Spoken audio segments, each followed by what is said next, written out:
I was studying physics when I first investigated the claims that Christians made about Jesus. And I think I would have said something just like that. It must be ridiculous, a man rising from the dead. I assumed all Christians had taken leave of their senses. And that was until I actually came across some Christians who weren't stupid, and they really believed it.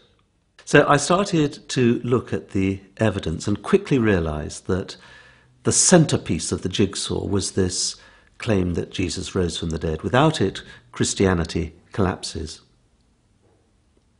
So, isn't it ridiculous? Well, a scientific approach can come to our help at this point. Of course, a man rising from the dead breaks the normal laws of nature. But those laws don't say what has to happen. They merely describe what normally does happen. When you go to unusual circumstances like down to absolute zero temperature or up to the speed of light or back to the beginning of time, those are very unusual circumstances and different laws apply. So I came to realize that if God had stepped into the world that he'd created and become a man, that would be pretty unusual. In fact, I think you'd agree, unique set of circumstances. Under those conditions, different laws would apply.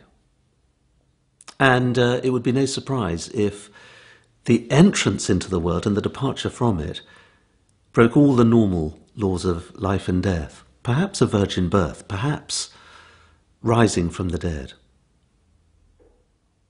So maybe it's not so ridiculous after all. Maybe it's reasonable that if Jesus was and is God, then he must have risen from the dead. But of course, just because a resurrection could happen, that doesn't mean it did happen. What is the evidence? Well, first of all, of course, Jesus did really die. The Romans knew their job. They were experts at crucifixion. And his body really had gone from that grave. The tomb was empty. Even his enemies had to admit it, and they couldn't produce the body.